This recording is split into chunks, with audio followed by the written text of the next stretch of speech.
Thank you. Welcome to the July 25th, 2024 meeting of the Business Affairs and Licensing Committee. My name is Anton Malner and I am the chair of the committee. Tonight, we are joined by District Manager Jesus Perez and Community Coordinator Brian Lafferty. This meeting is called to order at 6:34 p.m. As a reminder, New York State law requires all committee members who are not able to attend the meeting in person to have their cameras on and their first and last names displayed from the time the meeting is called to order until the time the meeting is adjourned. Members of the public who are attending virtually can raise any questions or comments that you have through the Q&A feature of Zoom. Members of the public who are here in person, you can raise any questions that you have by raising your hand. There's time following the committee discussion. We will field questions from the public. We need a volunteer to take minutes. Could you identify yourself? Sarah Whittington. Thank you, Sarah. We will not take attendance by roll call. Brian Lafferty will conduct the roll call. Committee members, when I call your name, please say present. Page Judge. Steve Page. John Keller. Don't see John. David Lowenstein. Present. Thank you. Anton Malner. Present. Thank you. Ann Seligman. Present. Thank you. Susan Steinberg. Present. Thank you. Sarah Whittington. Present. Thank you. We have, let's see, 5 or 7 members present, so we have a quorum. Thank you. Okay. So the agenda. The agenda for tonight's meeting was distributed ahead of time at the board office and is reflected on the screen before you. If there is no objection, we will adopt the agenda. Members of the committee, if you object to adopting the agenda, please raise your hand.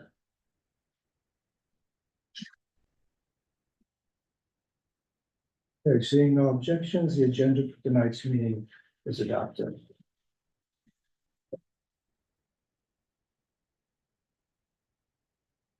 The minutes from the May 30th, 2024 meeting were distributed ahead of time by the board office. If there is no objection, we will adopt the minutes as drafted. Members of the committee, if you object to adopting the minutes, please raise your hand.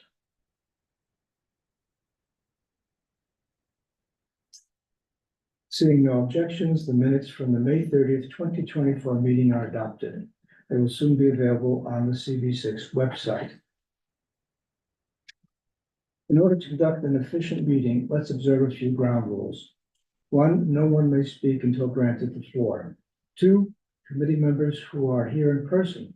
If you have a question about committee business or wish to make a motion, please raise your hand and I will identify you so you can speak. Committee members unable to attend in person, if you have a question about committee business, you may raise your hand through Zoom and I will identify you as soon as so you can speak. All committee members, it is extremely important that only one person speak at a time so that members of the public watching at home can understand what is being said by each committee member. The chat function for committee members present via Zoom should not be used for committee business or questions about agenda topics.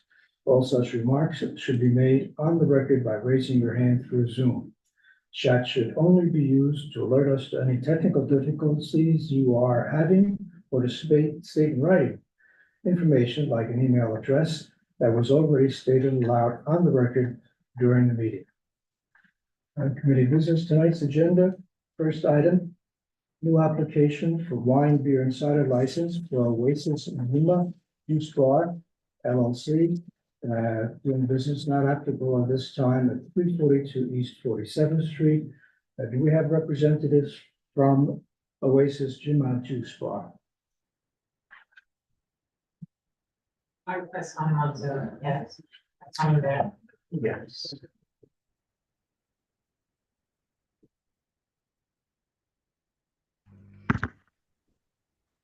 Hi, we are from Oasis Jima Juice Bar LLC.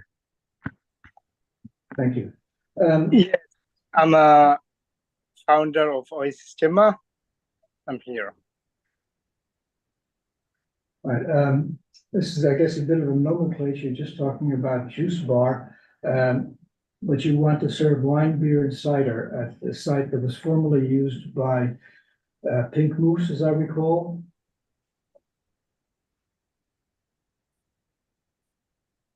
Yes, after hours, we're gonna serve beer and wine and our flats. And what are your hours? We open in the morning, 8 a.m. to 9 p.m. Monday to Friday, Saturday and Sunday, 9 to 8. Now, as I recall, one of the issues we've had with the prior tenant there was that alcohol was being served in a community space. How are you going to keep kids from running around the tables there?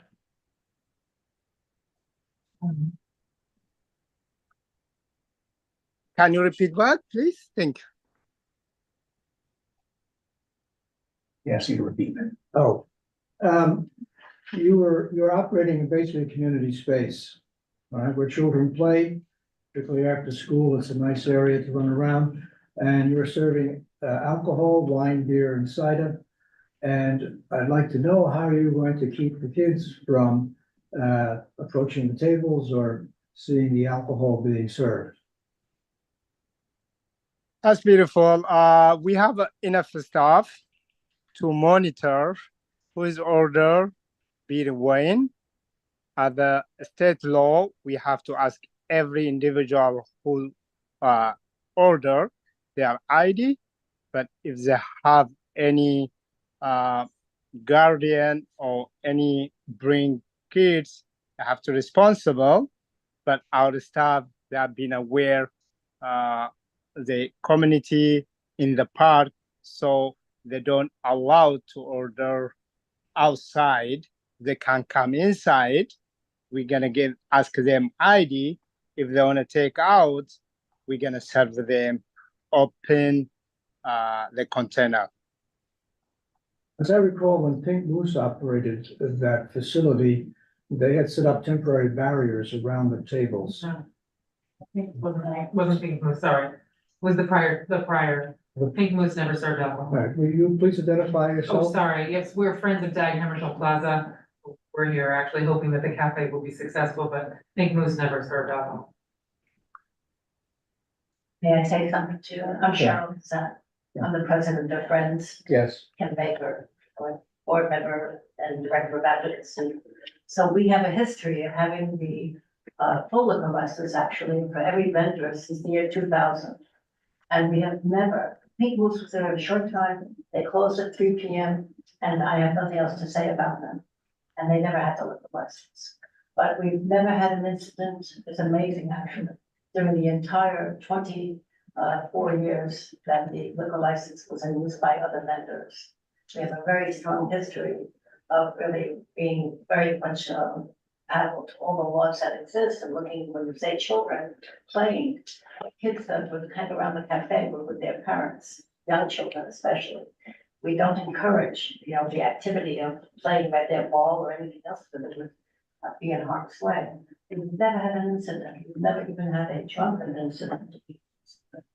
So this is again a long history of having, especially wine, beer, and cider to be served in that location. And the gentleman that you just spoke to, he's very conscious of this, and we're there to help. We're there all the time. So again, this is, I think, a very solid way to keep that cafe alive. Is to help the plaza with all the issues that we have to contend with.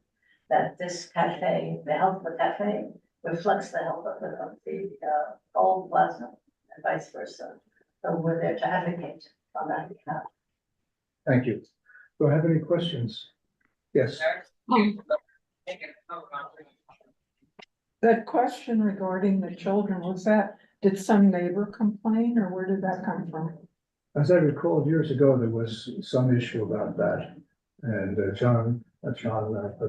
Kevin, who used to be on the committee, indicated that.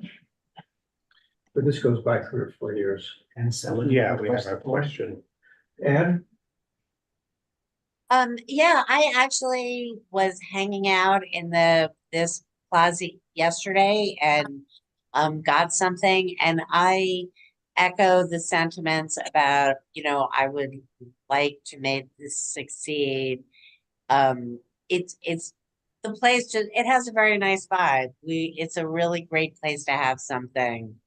In all fairness, though, I will mention that there were some inconsistencies in the application and some differences between the CB6 form and the SLA form.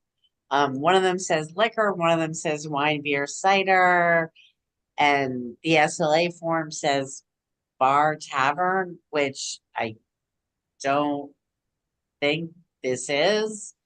And also it says something about being in a residential building, which like, I don't, there may not be a place for you to fill that out appropriately. But, yeah, so I'm totally in favor of this application, but I guess I'm not exactly sure what the application is for. Is it beer, wine, cider, or is it liquor? The application for beer and wine is cider.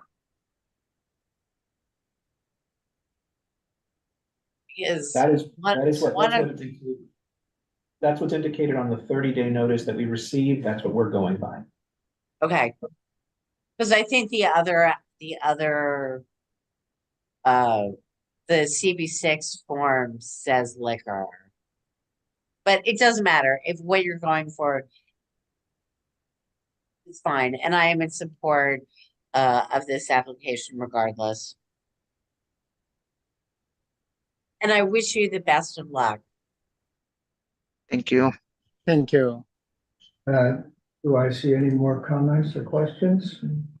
Call the question. Motion of no objection. Or here a He second? seconded it. Second before the motion, okay. Fine, please. I'll pull up the resolution.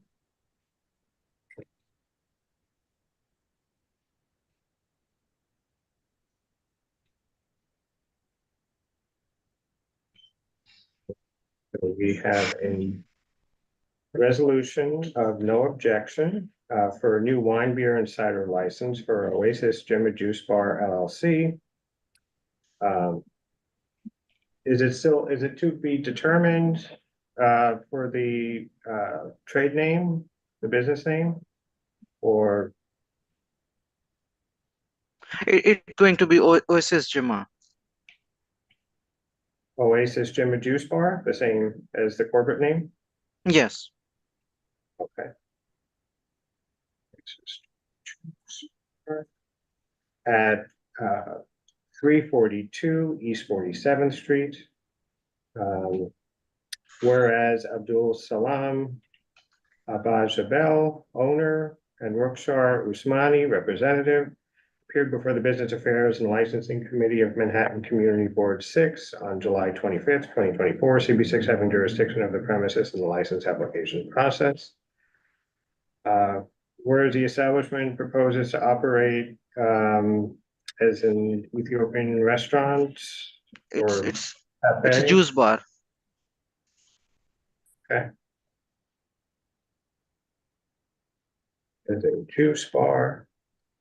Mm. Whereas the establishment's proposed hours of operation are Monday through Friday, 8 AM to 9 PM, Saturday and Sunday, 9 AM to 8 PM, is that correct? Yes, sir. Do we wish to include any stipulations or I'm comments? sorry, I thought there were earlier closing hours that had been mentioned earlier. I believe it was mentioned that Pink Moose had early closing hours, not this particular establishment. Okay, cool, thanks. Paige, did you have a question?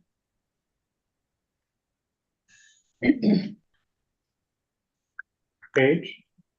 Did she? He's there. Paige.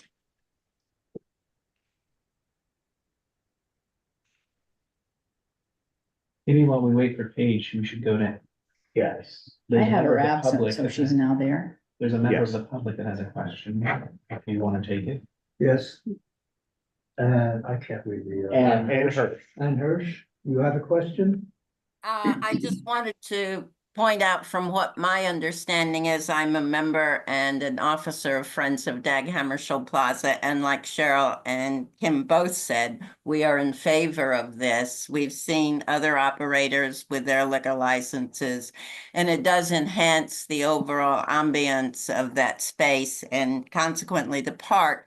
I just wanted to point out that even though he just changed to juice bar from restaurant, from everything I've understood, there will be some edibles, because I think that's important to note in terms of if you're imbibing wine and such, it's good to have some solids, and there will be that. It's not just juice, from what I have understood. Yes, yes. The corporation, when we established, we say the name is Oasis Jema Juice, but mostly we handle all meals, all food, snack, and beer and wine. But only the name is a juice bar. Thank you. So to make it more accurate, should we change it to juice bar and cafe or something like that? Juice and snack bar? Yes. Or bakery, Juice and because snack- you had baked goods, right? Juice and But snack? he's not baking them. Yeah, that's true. Like snacks. It's, Juice bar. yeah, but Juice I'm and just trying to snack point bar. out the importance of having some solids when Yeah, you're what is drinking. That it's not just juice, or you're not just drinking wine. All right, thank you. What time is the liquor going to be served? Paige, is that you? Or cider? That's Paige. She's asking what time the liquor will be served, or in this case, the beer, wine, and cider. Wait, I'm sorry. Has this not been called to question? No, Yes. Yes. It has. It Yeah, we has. made a motion of no objection. It has. Yeah. We're taking a vote here, right? Yeah. We're drafting. that it was called to question. All right, let's proceed. Okay. Brian, Okay, Juice snack bar, juice Juice and cafe. juice bar and cafe, They have food, yeah. we agree that's a good, okay. We went through the hours of operation. We don't wish to include any stipulations or No. comments. Whereas some members of the community had comments in support. Mhm. Might it be good to say specifically, whereas members of Friends of Dag Hammarskjöld Plaza had comments in support? Nope, I'm a member of the community and I'm speaking in support and not necessarily a member of, I think it's more accurate, just members of the community. And you're a member of this committee. But I'm speaking also as an individual. I'll let the committee sort that out. okay. Whatever, I don't really, honestly, I don't really care. Friends of the Dag Hammarskjöld Plaza and friends had comments. So Friends of Dag Hammarskjöld Plaza had comments in support. Or I would say we're members of, Members of, I'm sorry, members of Friends of Dag Hammarskjöld Plaza had comments in support. Therefore, Members and, you're saying committee members and members of Friends of Dag Just Hammarskjöld leave Plaza? it. No, I'm Yes. sorry, just leave it. It's fine. All right, therefore be it resolved that pursuant to the presentation made by the representative at the meeting of the Business Affairs and Licensing Committee held on July 25th, 2024, and pursuant to all other considerations, CB6 has no objection to the application so long as the applicant adheres to all the representations made by the representative to the committee. And then our standard disclaimer that if there's anything that differs from their presentation here this evening, with the SLA application, then we would urge the SLA to deny the application. So I'll now call the roll and do a roll call vote. When your name is called, please answer in favor, opposed, abstain, or not entitled. Page Judge. I abstain because from 8 AM, I don't feel that wine, beer, or cider should be served until at least noon. So I abstain. Okay. John Keller is not here. David Lowenstein. In favor. Thank you. Anton Mullen. In favor. Thank you. Ann Seligman. In favor. Thank you. Susan Steinberg. In favor. Thank you. Sarah Whittington. In favor. Thank you. So with 5 in favor, 0 opposed, 1 abstention, and no one abstaining for cause or not entitled, the motion passes. Thank you. Good luck. Thank you. Well, second item on the agenda. Is new application and temporary retail permit on premises license for Martin Cruz for LLC doing business as 5-Star Mexican Taco Grill at 451 Lexington Avenue. Is there anybody there who was representing Martinez Cruz for?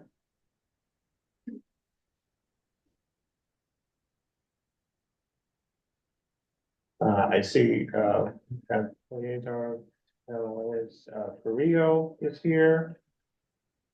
I believe he is the owner of the establishment.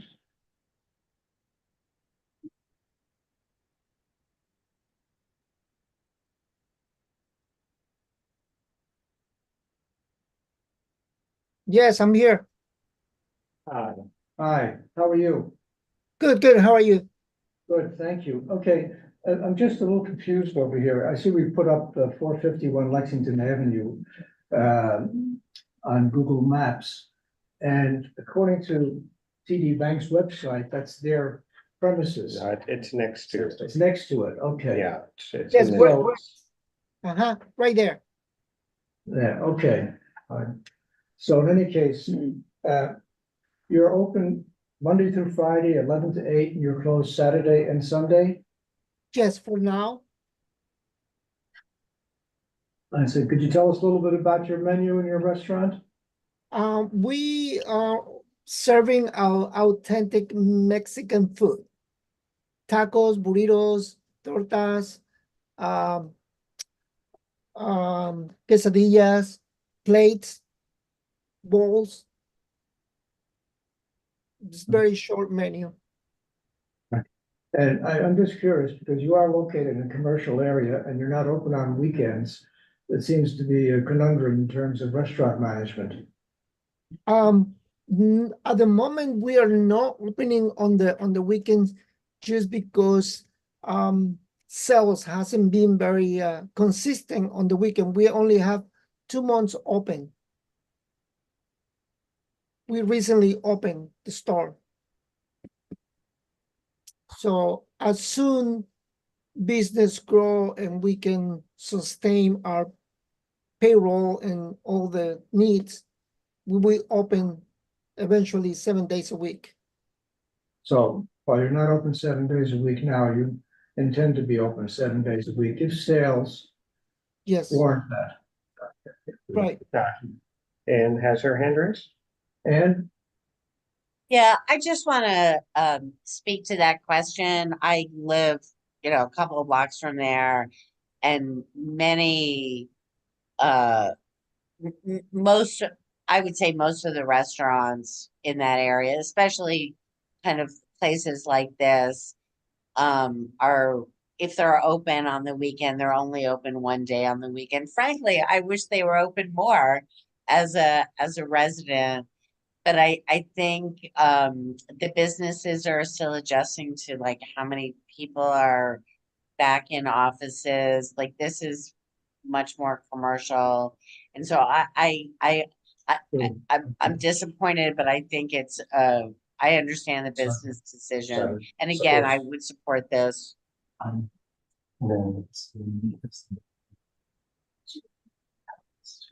Okay. Okay, does anybody have any other questions? Members of the public? Do I hear a motion of no objection? Motion. Second. Okay. Four. Resolution.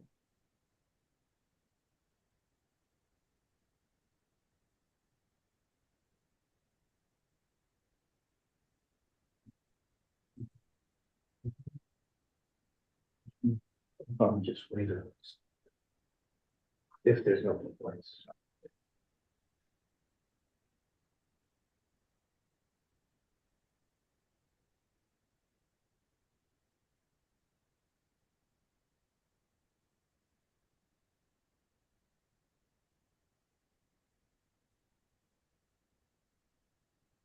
Okay, so we have a resolution of no objection for a new application and temporary retail permit on premises license for Martinez Cruz 4 LLC, doing business as Five Star Mexican Taco Grill at 451 Lexington Avenue.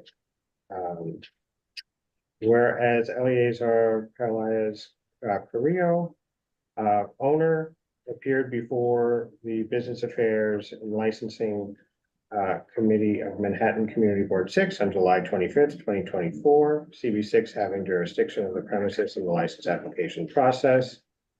Whereas the establishment proposes to operate as a Mexican restaurant.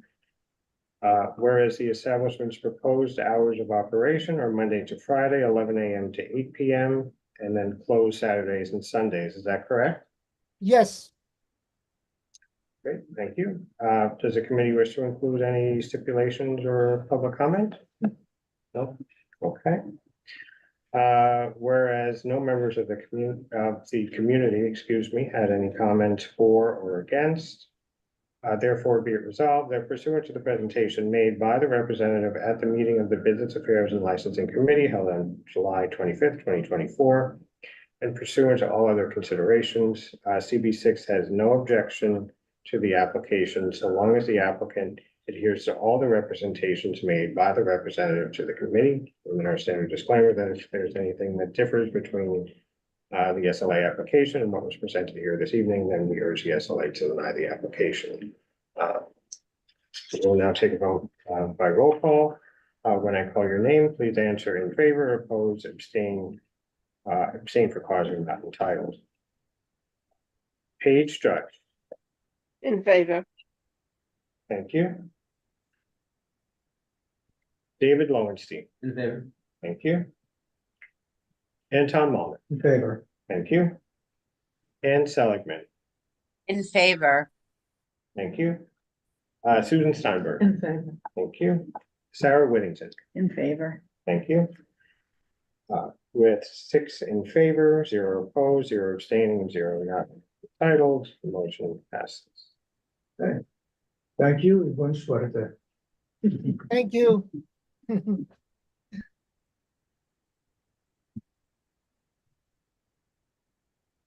Next item on the agenda. New application and temporary retail permit on premises license for Atelier Midtown Incorporated, doing business as King George at 1003 Second Avenue. Do we have a representative available?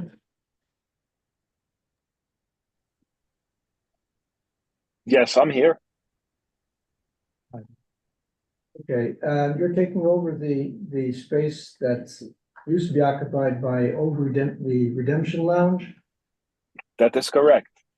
All right, as I understand, I guess less than a year ago, there was a fire or water in that building and that basically closed down Redemption.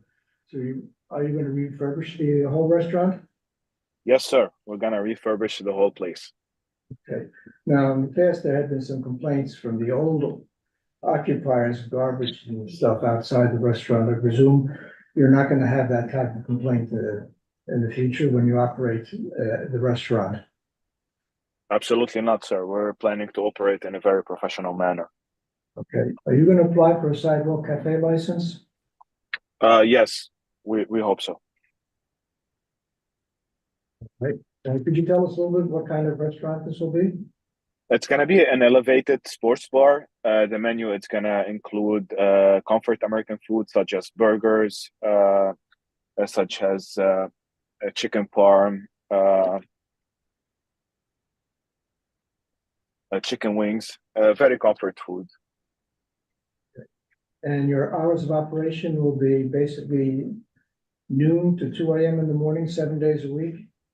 Yes, sir. It's going to be 7 days a week. It's going to be an elevated sports bar, so we hope to cover all the games, all the sports, 7 days a week.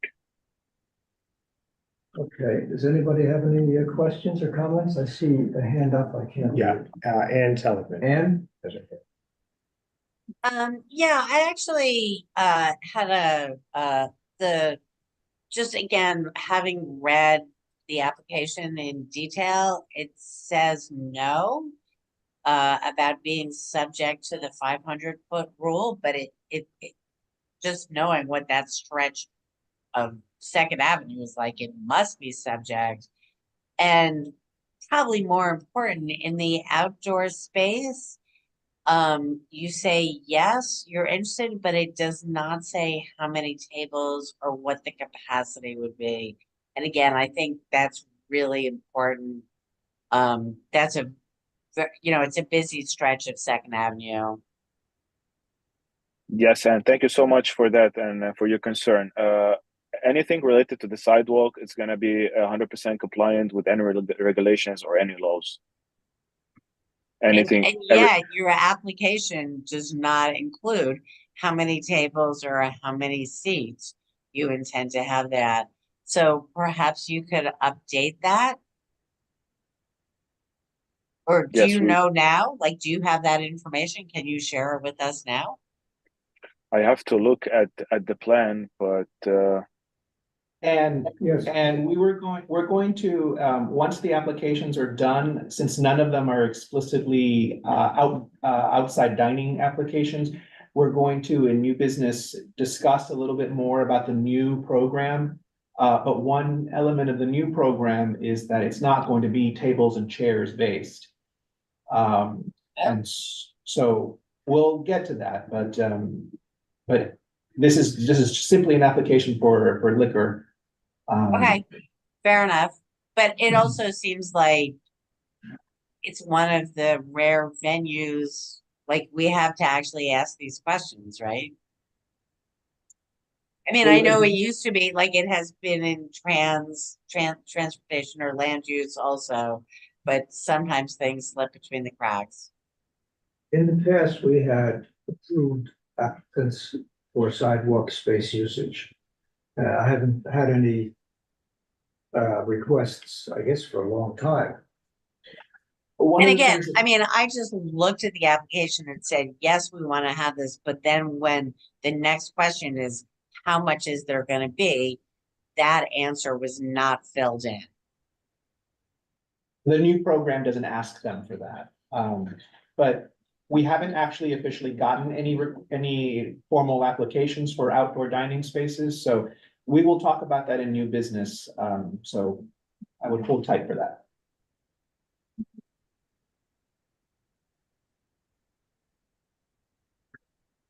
Do I hear any other questions or comments? I have my hand raised. That's Paige. Yes, it is.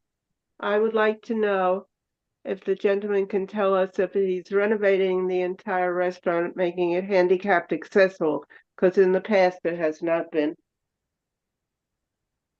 absolutely, Paige. Absolutely. Thank you so much for your question and for making a point here. Absolutely. It's going to be handicap accessible. Thank you. Of course. Thank you. Do I hear a motion of no objection? Motion, no objection. Second. Okay.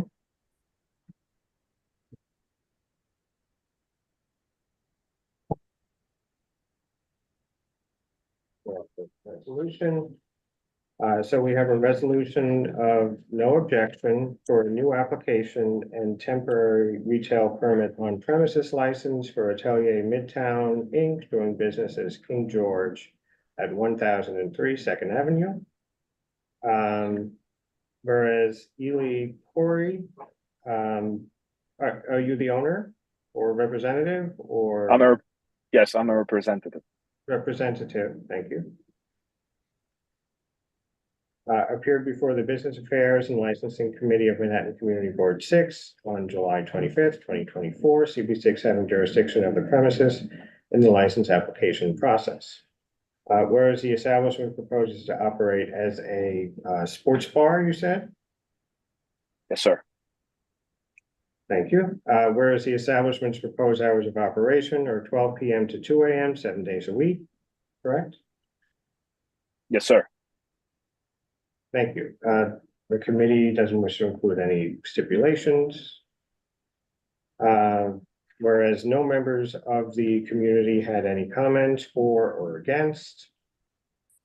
Therefore, be it resolved that pursuant to the presentation made by the representative at the meeting of the Business Affairs and Licensing Committee held on July 25th, 2024, and pursuant to all other considerations, CB6 has no objection to the application so long as the applicant adheres to all the representations made by the representative to the committee. And then our standard disclaimer that if there's any thing that differs between what was presented this evening and SLA application, then we urge the SLA to deny the application. We'll now take a vote by roll call. When your name is called, please answer in favor, opposed, abstain for cause or not entitled. Paige Judge. In favor. Thank you. David Lowenstein. In favor. Thank you. Anton Mulner. In favor. Thank you. Ann Seligman. In favor. Thank you. Susan Steinberg. In favor. Thank you. Sarah Whittington. In favor. Thank you. With 6 in favor, 0 opposed, 0 abstaining for cause or not entitled, the motion passes. Thank you so much, everyone. I look forward to seeing everyone in the place. Thank you. Good luck. Thank you so much, sir. Bye. Good luck. See you soon. Thank you. I hope so. Okay, next order, this is new application temporary retail permit on premises license for Regini 801 Corporations doing business as Patsy's Pizzeria at 801 Second Avenue. Is there a representative for Patsy's Pizzeria here? Yes, I'm here. Kathleen Stathopoulos. Okay, I looked through the paperwork. It looks like the establishment already has a license. Yes, so this is really kind of a simple situation. This is an establishment that's been in business for 14 years, first as Dean's and then as Patsy's. Right now, there's a current license for 801 Second Avenue Restaurant Corp. under license number 1178892 for a full liquor. The owners are selling this restaurant to the manager who's been there for 14 years, Gus Meneses and his wife. There's going to be no change in the method of operation. Everything will remain the same. There's no alteration. It really is just a simple change in ownership from the current owners, Mr. Pashalis and Mr. Soulis, to Mr. Meneses and his wife. And as I said, Mr. Meneses has been the manager of this restaurant for the last 14 years. So this is actually a transfer of license. It is, yes. And we had to do a full, file for a full license because we are changing the corporation and the EIN number. Just as a matter of curiosity, I noticed a number of Patsy's Pizzeria restaurants around the city. There's so many. Is this a corporate umbrella or is this? No, it's not. It's not. They're all individual Patsy's. I represent a few of them and they're all different corporations and different owners, not related. I mean, I'm not saying that some of them might be, but as far as this one is not, is a solo Patsy's. Because the logo and everything look exactly the same. And a number of others. They do. I don't know. I don't know if they had to pay something for that. I'm not sure what the history of that is, but I do know that they are individual ownerships. Okay, thank you. Are there any questions or comments from committee members or general public? Motion, no objection. Second. Okay, I'll pull up the resolution. There's a butters.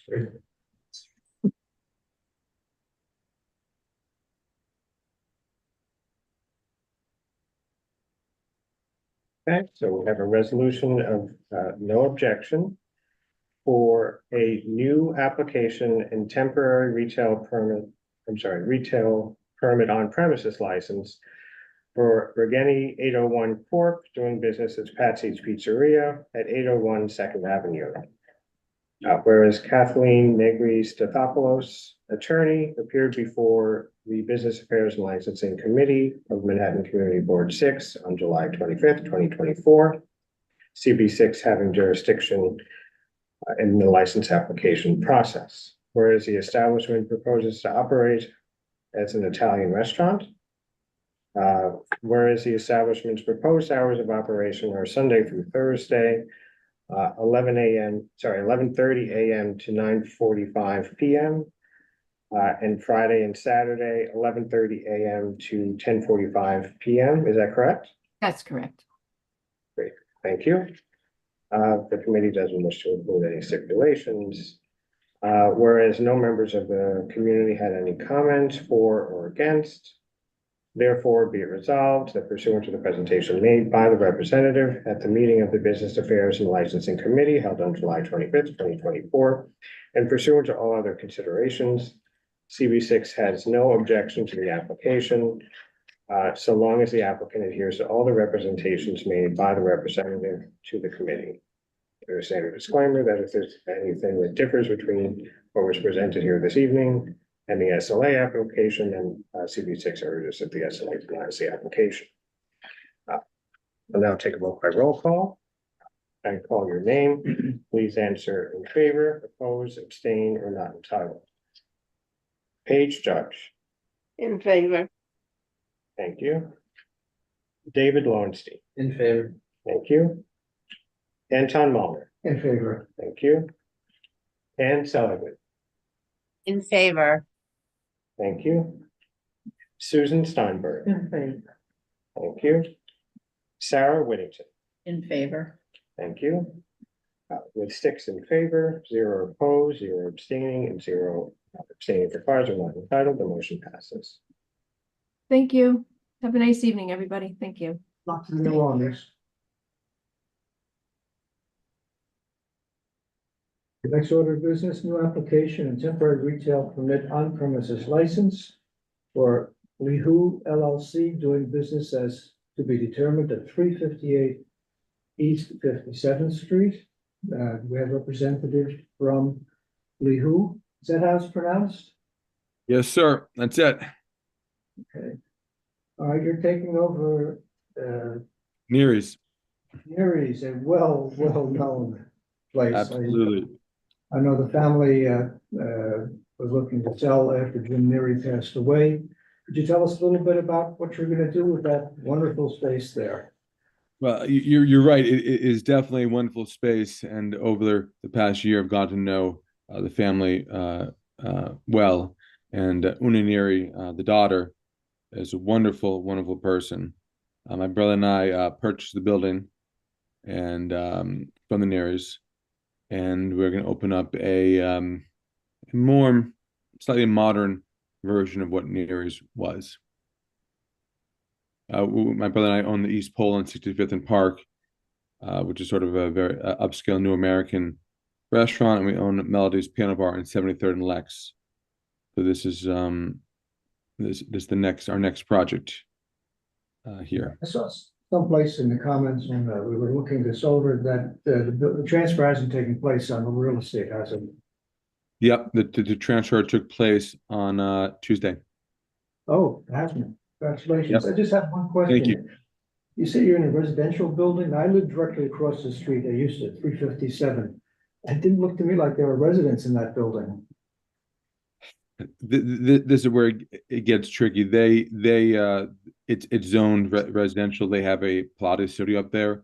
Eventually, we're going to most likely put an apartment back above, most likely at some point. So you try to make it a commercial building in effect? No, I'd rather go residential. All right, and your hours of operation are going to be? 4 p.m. to 1 a.m. and then weekends 10 a.m. to 1 a.m. Instead of applying for a new one, why didn't you just apply for a transfer of license? I could have. I just it's the same. It's relatively the same process right now. I just didn't want to bother Uner, with the hassle of the bulk asset transfer application. I mean, this is just smoother for us. Do I hear any comments from either members of the committee or the general public? Motion, no objection. Second. The answer, that's all. Yeah, it's our 3-hour meetings. We do. All right. I'll pull up the resolution. Applicants when you. Although come, you may just get your wish.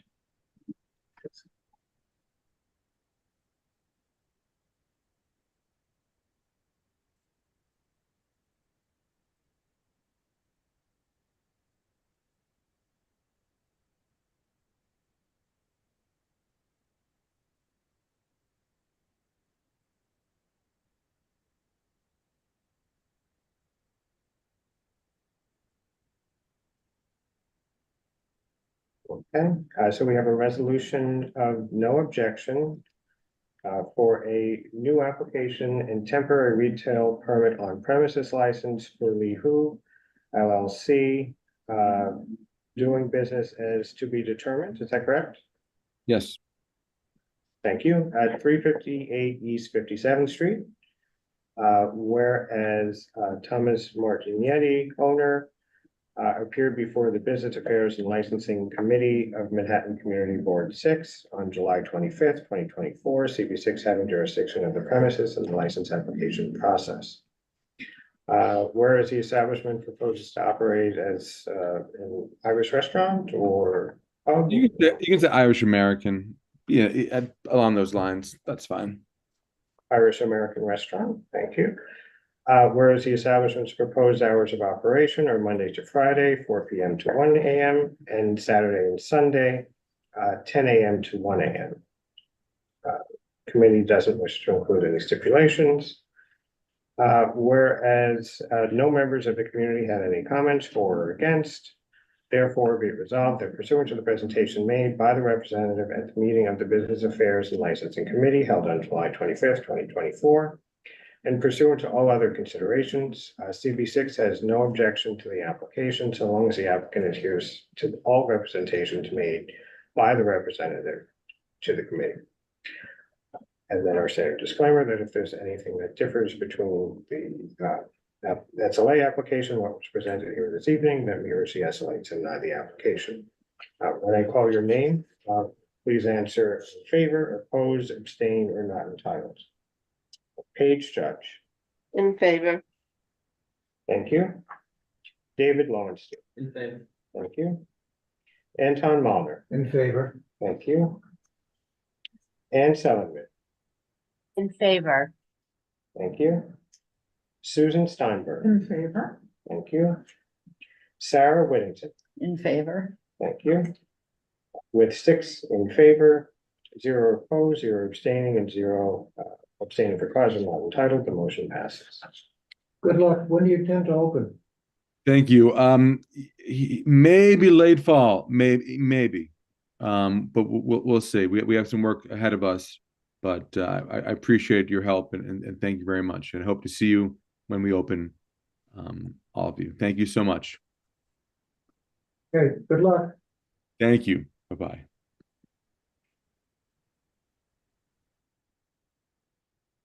All right, I don't have much of the chair's report.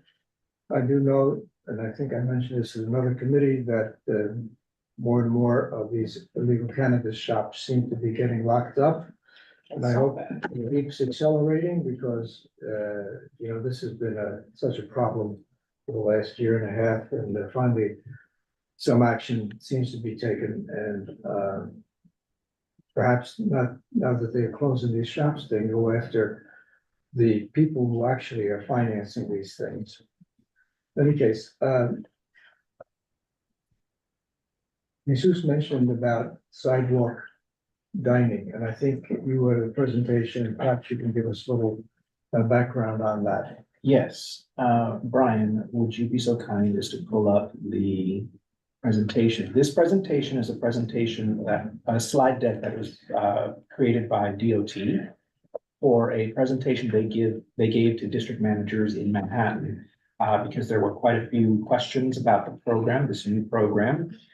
Some boards have already started receiving applications. We have not yet.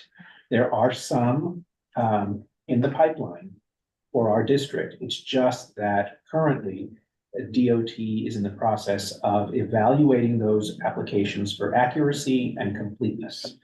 Until they are certified accurate and complete, they will not be coming to us yet. So that's why we have not seen any at our board where others have. Okay, so the Dining Out NYC is the name of this new program, the quote unquote permanent program. I know we've gotten used to calling it open dining or outdoor dining, but we should probably try to make sure to call it by its proper name now, Dining Out NYC. There are two application varieties within Dining Out NYC. They are the Roadway Cafe, the ones you see out in the streets, and the Sidewalk Cafe. As you see here in this slide, the Roadway Cafe will only be able to be up from April 1st through November 29th. The law prohibits any other dates outside of those. The Sidewalk Cafe will be able to be up all year as long as people can stand it. So that's how we are for that. An applicant can apply for one, not yet. An applicant can apply for one or both of these types of applications. And once issued, the license is valid for 4 years. So it's not like we'll be having to do this every year or two. Please advance. This is just a slide that includes which applicants will have to be, will be subject to this. It's just public sidewalks, public roadways. They did not explain what private property developed as sidewalk widening areas pursuant to NYD zoning resolution. So if this is something that comes up, we can ask about it. They make certain to say that, POPs are not included in this program because there's a separate process for if you want to put like a cafe seating in a POPs. Next. This is on DOT's website. DOT has a website for this program. It's diningoutnyc.info. Again, that's diningoutnyc.info, and we'll send that site over to the committee members. You'll see this image there. You'll also see an interactive version of this image that if you click on it, it gives you more information on all of the various design regulations and design standards for these setups, both on the sidewalk and in the street. DOT recommends reviewing this, so we'll send you this website as well. And it would be good in the downtime of the summer to start poking through it. If you have any questions, maybe start sending those to the office or to Anton, so that we can start getting answers for you, because these things are coming eventually. And we've got the benefit of a breathing space right now, so we might as well use it to try and get ourselves up to speed. There is also on this website, this Dining Out NYC website, the adopted rules for this program.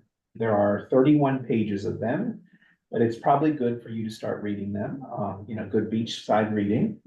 If there anything that seems out of the ordinary or you have questions about, maybe let us know and we can try and get answers for you. But you'll find things in them. You should find the entirety of the standards of the program there. I'll send a link to those rules to the committee. Can you advance, please?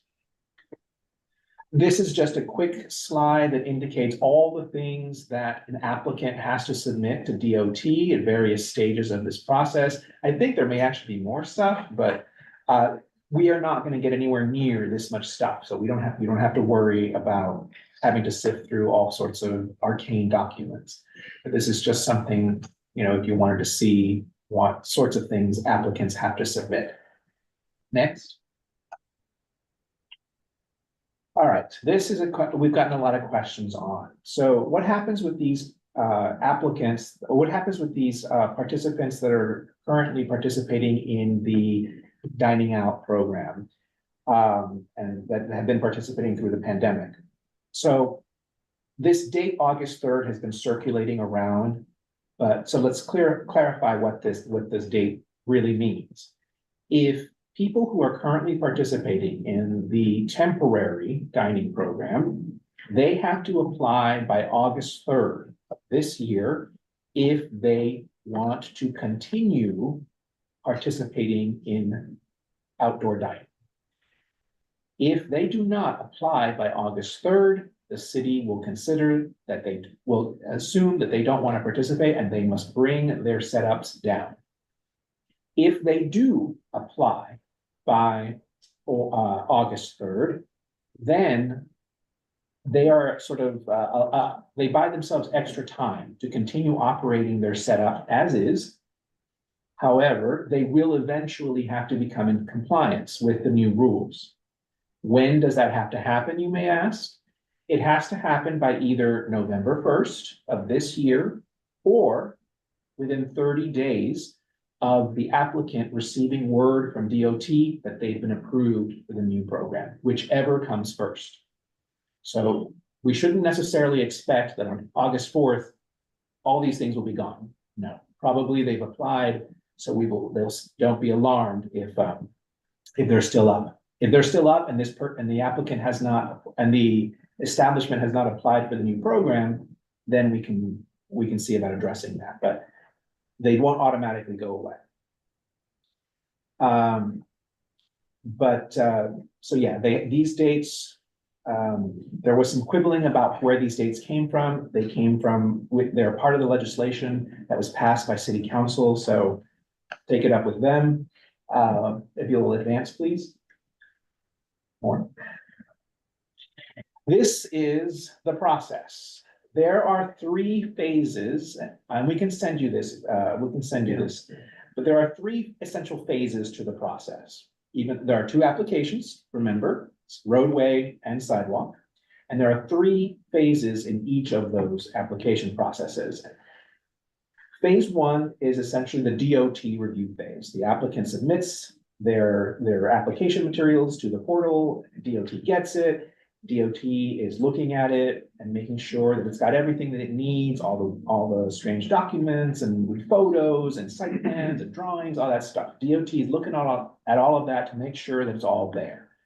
If DOT sees something that doesn't look quite right or is unclear, or they want to see more, then DOT will reach out to the applicant. The applicant must produce those documents if they want to proceed in the process. DOT has made it clear that all their job is to do is to make sure to review the stuff and to make sure that it's up to standard. But they're not going to be like making drawings for anybody. That's the applicant's responsibility. That's sort of where all of our applications are right now. They're still in that phase. There's a lot of back and forth that has to sometimes go on between DOT and the applicants before it comes to us. Once it's ready, we will get sort of like a PDF version of that, which you saw. You got a sample one that was given to another board. We'll get something like that. Phase 2 is when that comes, and that's where we come in.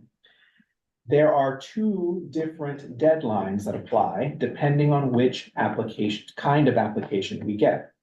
If it's a sidewalk cafe setup, then we have 40 days to review it. If it's a roadway cafe setup, we have 30 days to review it. These deadlines are firm. There's no give us an extra day or 2. No, none of that. DOT has made it clear, don't bother asking for extensions. These are the deadlines, and that's what it's gonna be unless city council changes it or something. So unlike with, say, as SLA applications that have a little bit of wiggle room, or the cannabis applications, which we can get essentially an automatic 30-day extension on, these things are firm. And because some of these are gonna be, like the roadway ones, are gonna be only 30 days, there will, with some regularity, come a time when we will not make it as far as timeline is concerned. You know, there will not be enough time between us getting the application, there be enough time for there to be a bulk meeting, and then the subsequent full board meeting, and then us issuing the reso, even if we issue it the very next day, which we can do. There will still be times when it falls through the cracks, and we can talk a little bit more in a few minutes about that. But then phase 3 is DOT issues the license. In phase 2, before we move on from phase 2, there is the potential for a public hearing component. For example, in the law, it does say that for roadway cafe setups, DOT is required to hold a public hearing. A public hearing that it is separate from anything that we would hold and that they organize. For the sidewalk cafe ones, sometimes there would be a public hearing. Now, when would those times be, you may ask? That is when, for a sidewalk cafe, when the community board recommends denial of this application, of the sidewalk application, when the community board recommends modifying it significantly, but the applicant doesn't agree, that's another instance that would trigger a DOT public hearing. Or if for other reasons, DOT just thinks it would be beneficial to have a public hearing for a sidewalk cafe, then that would trigger a sidewalk cafe public hearing. So there are some instances where a sidewalk cafe would get a hearing, a public hearing, a formal public hearing by DOT, and roadway cafes will always get a public hearing by DOT. And it's a formal public hearing that needs to be put like in the paper and in the city record and all that stuff. So there are actual costs to it. The DOT will take care of all the logistics, but they will make the applicant pay the, almost $1,000 it costs to put it in 2 Manhattan papers. So there is, it's a proper public hearing. They've reminded us, DOT has, that there's nothing in the law that obligates any applicants from appearing before the community board. We're free to invite them, but they don't have to come. Advance, please. So there's one for roadway and there's one for sidewalk. And they're essentially the same, but phase 2 is different on each. Advance, please. This gives us some sort of guidance as to what kind of feedback DOT is looking for from the community boards, comments related to the cafe's setup and physical footprint and dimensions, comments related to the pedestrian flow around the cafe setup, visibility, safety, potential crowding, things like that. Comments related to conflicts with the current curb use, like is there a planter there that may conflict with this setup, bike racks, bus stops, other things that maybe DOT overlooked. General comments related to the application and the site. But so the DOT does give us some guidance. They're not looking for, I hate outdoor dining, don't do this type of stuff. They're looking for these sorts of things. So there are 4 ultimate positions that the board can take with any of these applications. Recommend approval, recommend denial, recommend approval with modifications, or waive. Proceed. This is a look at the form that we have to fill out and send back to DOT. DOT insists on there being on us making comment on this. We can always, of course, pass a resolution and attach it to this, but we still need to fill out these boxes, and these boxes are going to correspond with comments about the physical footprint, and comments about the flow, and comments about the conflicts with curb space and things like that. I'm So sorry, when we- is that 40 business days or 40 calendar It's days? It's 40 days, 40, no business days, it's 40 days, and it starts Calendar when we days. go. Calendar Oh, thank days. you. So we're going to be very cognizant of when we get these things. So you guys will probably not see this form. This is something the office will fill out for you, but we will remind you that these are the sorts of elements that DOT is going to be looking for comments on, so that you keep those top of mind when you make your comments.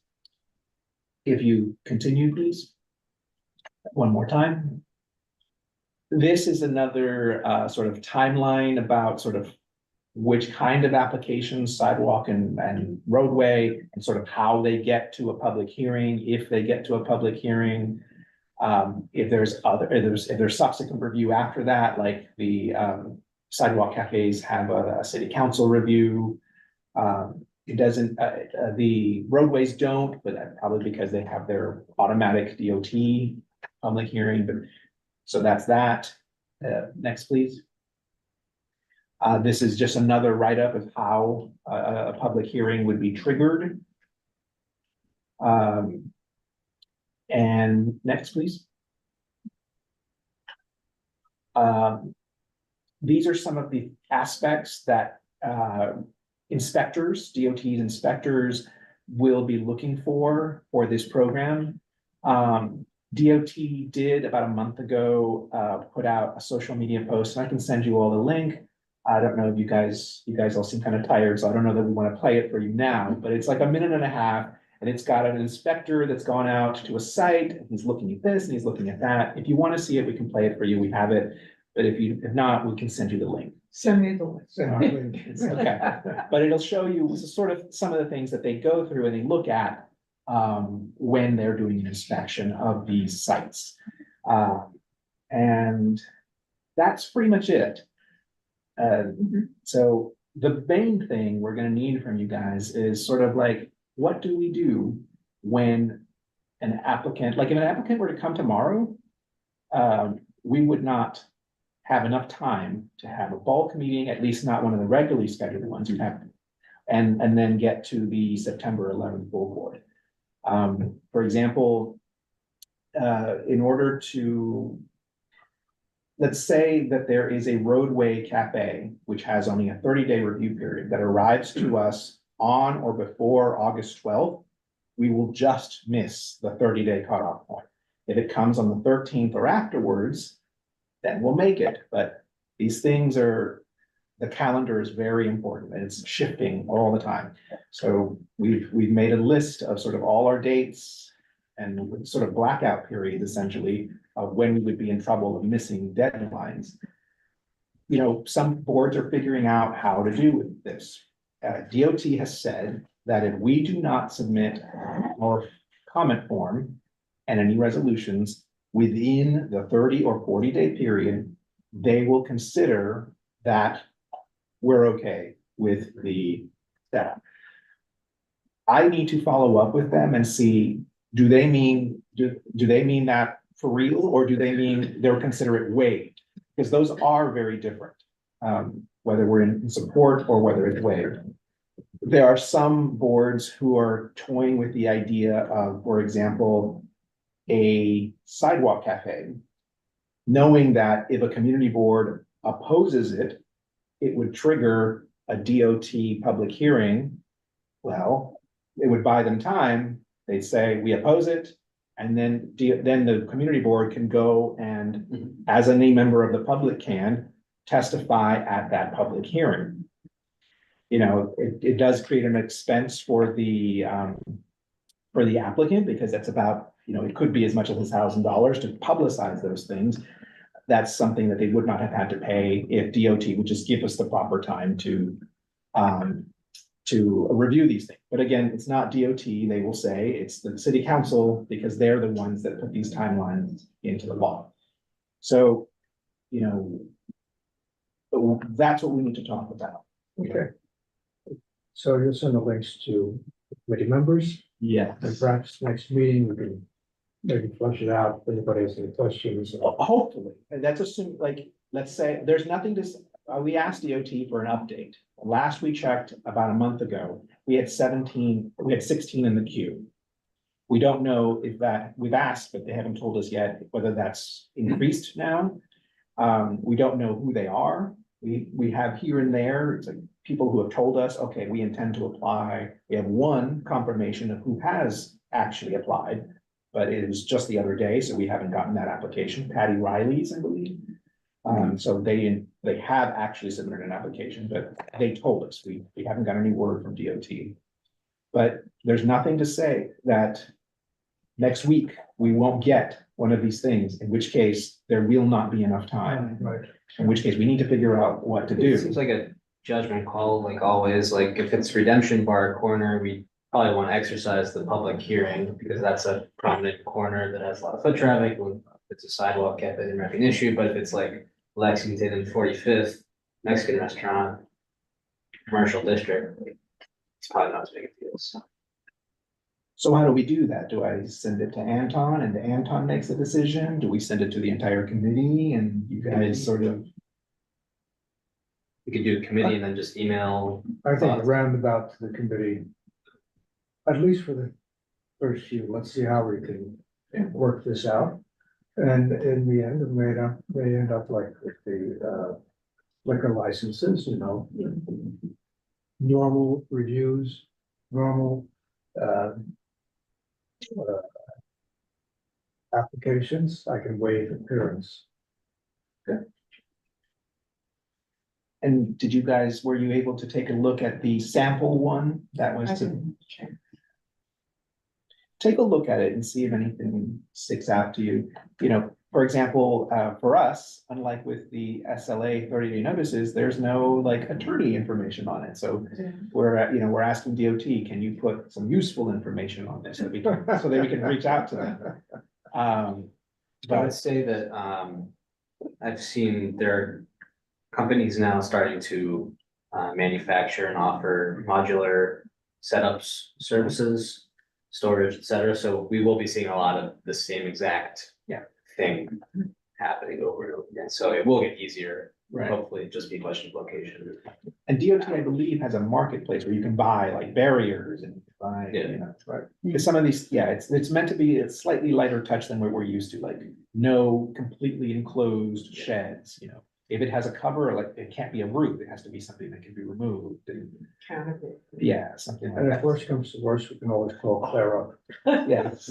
I'm sure she'll love that. It appears as if there's a question, Ann Ann has her- Seligman, request the floor, Ann, and a member of the public. Yes, I in fact, of course, have many questions. I think this is super interesting, and one of my questions is we used to have, and this was before I was on this committee, and I don't even think it was this committee, I think it was transportation, had there's a protocol for whether we approve something or not. And I wonder if we can kind of educate ourselves on that again, on like, this is what's acceptable and what is not. My biggest question though, really, is, are these guys talking to Department of Sanitation? I had the same question because, DSNY is planning this very major change about stationary bins that are gonna be on the streets. And like, I just don't get the sense that either of them are talking to each other about their mutual issues. So Jesus, Brian, if you guys have any sense of that, or if you know, if that's something that you can talk to. We'll ask. I don't know the Yeah. answer to the question, but we'll ask. Okay. And as for frankly, your- I'm not even, I'm sorry, go ahead. As for your protocol question, the first part of your remarks, I'm not entirely certain I remember what you're talking about as far as an old protocol for these sorts of things. But given that this program is new and it's different from what we've seen in the past, we will send you all this 31-page rules of the program. I would recommend, we'll go through it ourselves as the office, but I would recommend you all going through it and picking out what you think is worthwhile and maybe developing a new protocol. Right.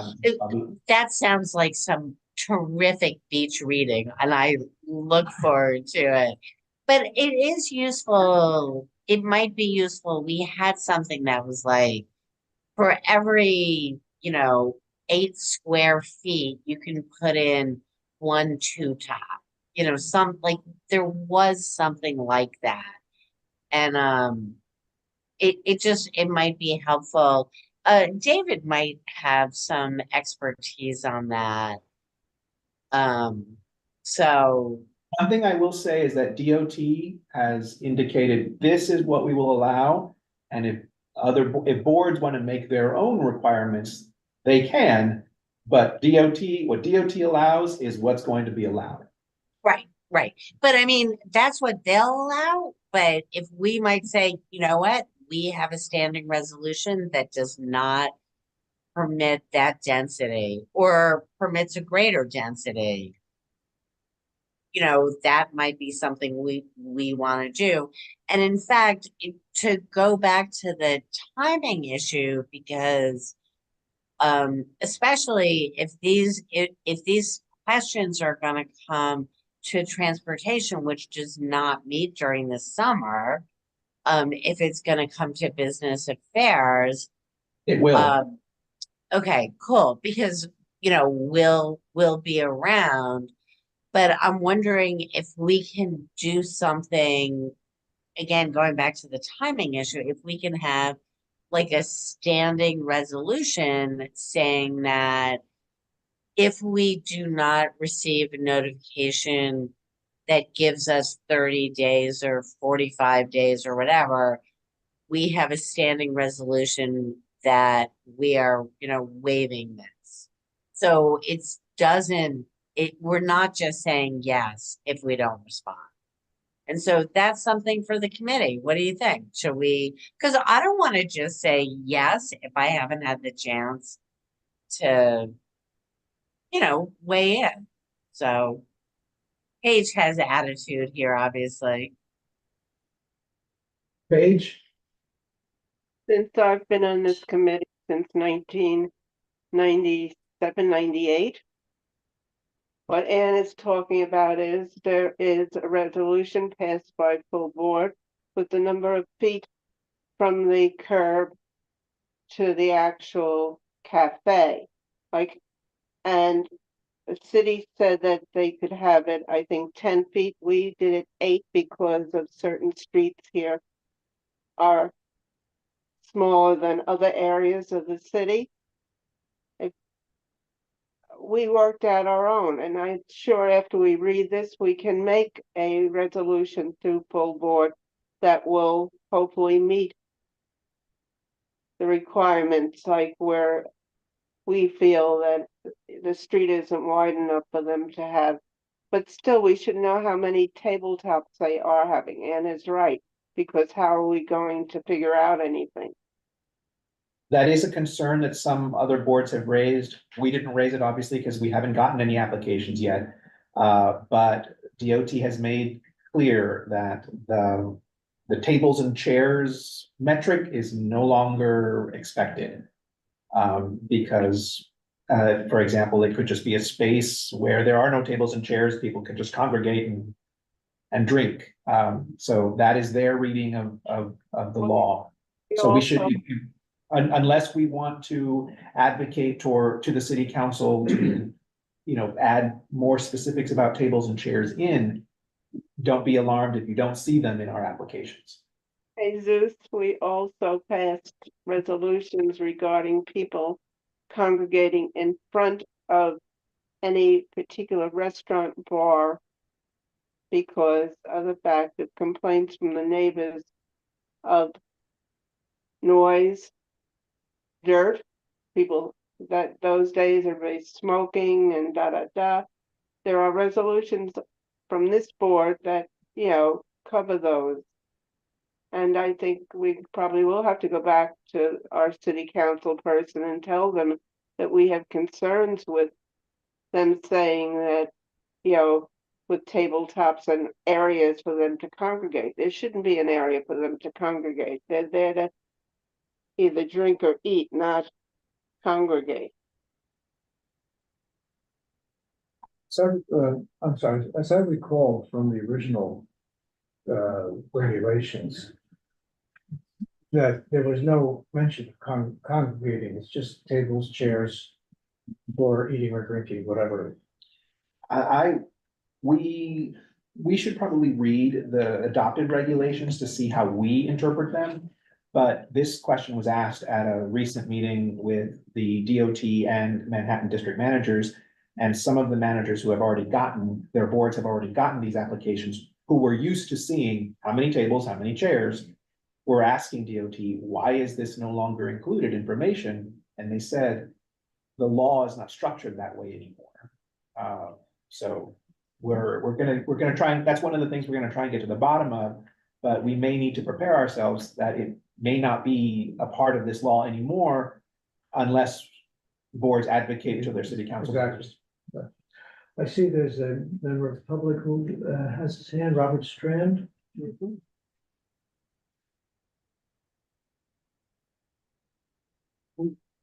Hello, thank you all for your being here and your commitment to serving our community.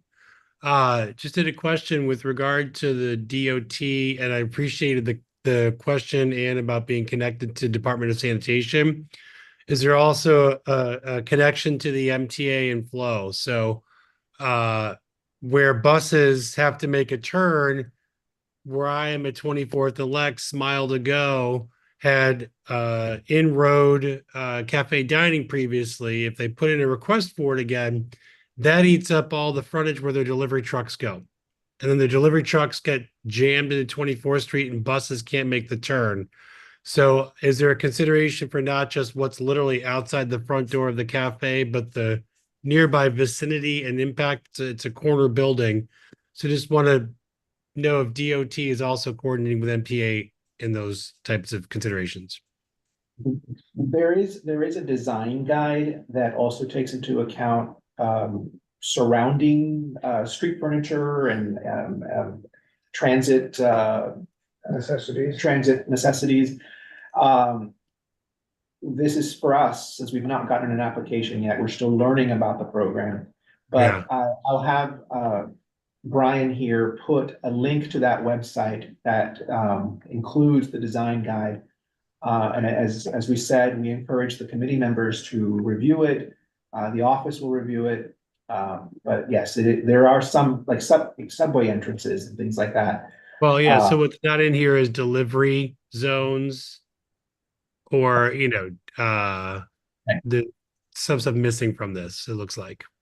So what I would suggest is, and to all members of the public, if you've not signed up for our newsletter, please sign up. If you are not, or don't want to, at the very least, keep an eye with some regularity on our website calendar, because when these things come up on our agenda, as they eventually will, we'll put up the applications, we'll put up the addresses, and members of the public who live nearby can come and voice their concerns.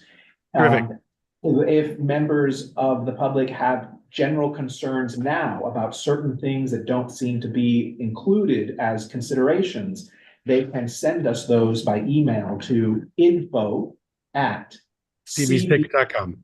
Got it. .org. Yeah, we have our .govs for other things, but .org is what we use more daily. We can see in our views, in our reading of the regulations, if truly there's nothing in there that addresses them, it's good to be made aware of those sorts of concerns now. Thank you for your consideration. Thank you for your question. Any committee members have any old or new business for discussion? All right, watch your emails, because these things may come, yeah, for all I know, we'll get a few tomorrow, but I don't know. Okay. Yeah, Jesus, just want to say thank you for this and, keeping us posted on it. And have a great summer. Great. Okay, do I hear a motion to adjourn? Motion to Wait, adjourn. okay. Did it- Then no does- questions, we'll Is there adjourn one the more meeting? question? It seems Yeah, I like there's one more. did. I did have a question. I don't know if it's for this committee or not, but I want to ask guidance on how to make a motion. I'd like to request that the community board help work with the MTA to move the bus stop on East 24th Street between Lex and Third to another location. With the Freehand Hotel and the post office and Baruch College having events, drop-offs, the street is always so crowded. I live here every single day. Buses cannot make the turn and lay on the horns.